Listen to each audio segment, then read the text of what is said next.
സുഹൃത്തുക്കളെ, സഹോദരങ്ങളെ, എല്ലാവർക്കും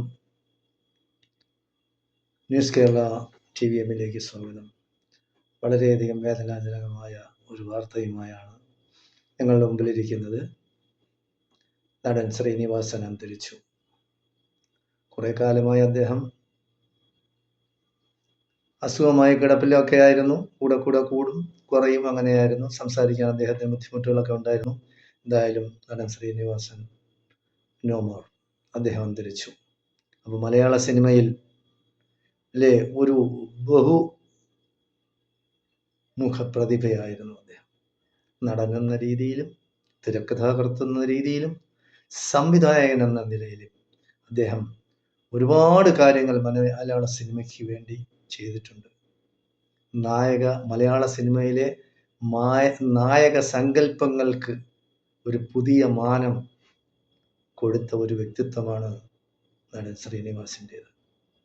200-ലധികം സിനിമകളിൽ അദ്ദേഹം അഭിനയിച്ചിട്ടുണ്ട്.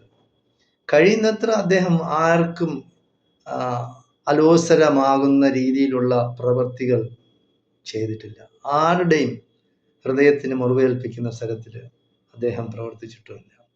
എന്തായാലും ശരി, എല്ലാവർക്കും ശ്രീനിവാസനെ വളരെയധികം ഇഷ്ടമായിരുന്നു. സമൂഹത്തിലെ എല്ലാവർക്കും, അതിന് പ്രത്യേകിച്ച് പറയേണ്ട കാര്യമില്ല. എല്ലാവർക്കും അദ്ദേഹത്തിൻ്റെ മരണത്തിൽ, അദ്ദേഹത്തിൻ്റെ അന്ത്യത്തിൽ അദ്ദേഹത്തിൻ്റെ കുടുംബത്തോടൊപ്പം നമ്മുടെ അനുശോചനം അറിയിക്കുകയാണ്. മലയാള സിനിമയിൽ എല്ലാവരും ഇഷ്ടപ്പെട്ടിരുന്ന, സാധാരണ ജനങ്ങൾ കുറെ കൂടുതലായിട്ട് ഇഷ്ടപ്പെടുന്ന ഒരു വ്യക്തിത്വമായിരുന്നു നടൻ ശ്രീനിവാസൻ.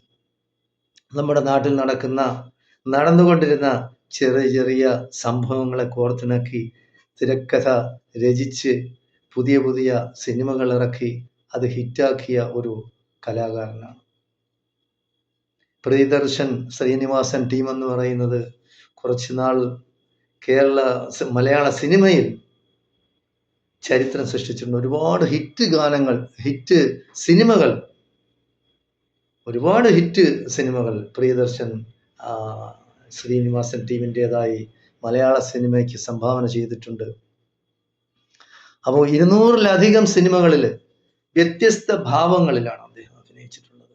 അതൊക്കെ അദ്ദേഹത്തിനെ കൊണ്ട് മാത്രമേ ചില ചിരിക്കുന്ന ഭാഗങ്ങൾ, അതായത് ആളുകൾ തിരഞ്ഞെടുക്കാൻ ഇഷ്ടപ്പെടാത്ത നായക സങ്കല്പങ്ങളാണ് അദ്ദേഹം ചെയ്തതെല്ലാം.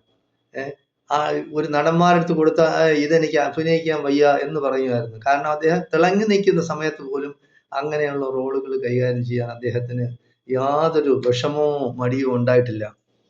വേറിട്ട പുതിയ വഴികൾ മലയാള സിനിമയിൽ വെട്ടിത്തുറന്ന ഒരു ബഹുമുഖ പ്രതിഭയായിരുന്നു നടൻ ശ്രീനിവാസൻ. അപ്പോൾ അദ്ദേഹത്തിനെ പറ്റി, മരണത്തെപ്പറ്റി ഒരുപാട് പേര് പല വിഭാഗങ്ങളിൽ നിന്ന് വിഷമമുണ്ട്, മറ്റുകൊണ്ട് ബുദ്ധിമുട്ട്. കഴിയുന്നത്ര അവരുടെ കുടുംബത്തെ നിങ്ങൾ തൽക്കാലത്തേക്ക്, ചാനലിലൂടെ എനിക്ക് പറയാനുള്ളതാണ്, മക്കളോടായിരുന്നാലും ഭാര്യയോടായിരുന്നാലും കൂടുതലായിട്ട് അവരെ വിഷമിപ്പിച്ച് ഇപ്പോഴും ചാനലിൽ നിങ്ങൾ ചർച്ചയാക്കരുത്. അദ്ദേഹം മരിച്ചു, അദ്ദേഹത്തിനെ പറ്റി നല്ലത് പറയുക. കൂടുതൽ അവരെ പറ്റി അത് പറഞ്ഞ് ഇത് പറഞ്ഞ് ഇല്ലാത്ത കുഴപ്പങ്ങൾ ചാനലുകൾ തൽക്കാലത്തേക്ക് നിർത്തിവെക്കണമെന്നാണ് ഞാൻ പല ചാനലുകളൊക്കെ നോക്കിയപ്പോൾ. അപ്പൊ ഇങ്ങനെ ഒരുപാട് കാര്യങ്ങൾ ആവശ്യമില്ലാത്ത ചർച്ചകൾ, അതൊന്നും പാടില്ല. അദ്ദേഹം മരിച്ചു, അതൊരു യാഥാർത്ഥ്യമാണ്. അതായത് മരണം എന്ന് പറയുന്നത് സുനിശ്ചിതമാണ്. എല്ലാവർക്കും മരണം സംഭവിക്കും, അത് യാഥാർത്ഥ്യമാണ്. ബാക്കിയുള്ളതെല്ലാം നമുക്ക് എങ്ങനെ കണക്കാക്കാം, അതെല്ലാം സങ്കല്പങ്ങളാണ്. പക്ഷെ മരണം എന്ന് പറയുന്നത് യാഥാർത്ഥ്യമാണ്. മരണം ദുഃഖമാണ്, എല്ലാവർക്കും സമ്മതിക്കുന്നത്, എല്ലാവർക്കും സംഭവിക്കുന്നതാണ് മരണം. അത് എല്ലാവർക്കും കൊടുക്കുന്ന ദുഃഖമാണ്. അപ്പോൾ ജനനം എന്ന് പറയുന്നത് ഒരു സന്തോഷമുള്ള കാര്യമാണ്. അപ്പൊ നമ്മൾ ഇത് മനസ്സിലാക്കി വേണം നമ്മുടെ ജീവിതത്തിൽ. ശ്രീനിവാസന്റെ പല സിനിമകളും നമ്മൾ കണ്ടിട്ടുണ്ട്. ആ കണ്ടിട്ടുള്ള സിനിമകൾ തന്നെയാണ് അദ്ദേഹത്തിന്റെ ജീവിതം എന്ന് പറയുന്നത്.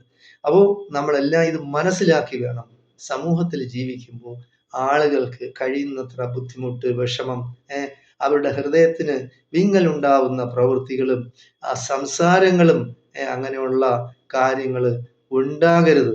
മരണം എന്ന് പറയുന്ന ഇതാണ്. നമ്മളെ കൂടെ ഇന്നലെ വരെ ഉണ്ടായിരുന്നു ശ്രീനിവാസൻ. നമ്മളെ വിളിച്ചാൽ കൈയെത്തുന്ന ദൂരത്ത്, അല്ലെങ്കിൽ വിളിച്ചാൽ സംസാരിക്കാൻ പറ്റുന്ന ദൂരത്തിൽ അദ്ദേഹം ഉണ്ടായിരുന്നു. ഇന്ന് ഇല്ല. ഇതാണ് എല്ലാ മനുഷ്യന്റെയും അവസ്ഥ.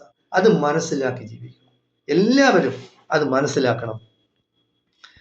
പിന്നെ അദ്ദേഹം ഒരുപാട് സിനിമകളിൽ അഭിനയിച്ചിട്ടുണ്ട്. പലതും ഹിറ്റായിട്ടുണ്ട്. എല്ലാം ഓരോ സിനിമയും വ്യത്യസ്തങ്ങളായിട്ടാണ് അദ്ദേഹം അഭിനയിച്ചിട്ടുള്ളത്. അപ്പോ അഭിനയം എന്ന് പറയുന്നത് അത് അഭിനയമാണ്. മരണമെന്ന് പറയുന്നത് അഭിനയമല്ല, അത് യാഥാർത്ഥ്യമാണ്. അത് മനസ്സിലാക്കി എല്ലാ ആൾക്കാരും, നമ്മളിപ്പോ കേരളത്തിൽ ജീവിക്കുമ്പോൾ മലയാളത്തിൽ ജീവിക്കും. മലയാള ഭാഷയാണ് നമ്മുടെ മാതൃഭാഷ. അപ്പോൾ നമ്മൾ സമുദായമായിരുന്നാലും രാഷ്ട്രീയ പാർട്ടികളായിരുന്നാലും അവനവൻ്റെ രാഷ്ട്രീയത്തിൽ വിശ്വസിച്ചോട്ടെ, അവനവൻ്റെ മതങ്ങളിൽ വിശ്വസിച്ചോട്ടെ. എല്ലാവരും ഒത്തൊരുമയോടെ സഹോദരങ്ങളെ പോലെ സൗഹാർദ്ദത്തിലും സന്തോഷത്തിലും പരസ്പരം സഹകരിച്ചും നമ്മൾക്ക് ഇന്നല്ലെങ്കിൽ നാളെ മരണം വരുമെന്നും ആ മരണത്തിനെ യാഥാർത്ഥ്യത്തിൽ ഉൾക്കൊള്ളണമെന്നും അതിനനുസരിച്ച് നമ്മൾ പ്രവർത്തിക്കണമെന്നാണ് എനിക്ക് പറയാനുള്ളത്. അദ്ദേഹം മരണപ്പെട്ടത് തന്നെ തൃപ്പൂണിത്തുറ താലൂക്ക് ഹോസ്പിറ്റലിൽ വെച്ചാണ്. അപ്പോൾ അന്ത്യം അവിടെ വെച്ചായിരുന്നു. എന്തായാലും അദ്ദേഹം അസുഖമായിട്ട് കിടപ്പിലായിരുന്നു.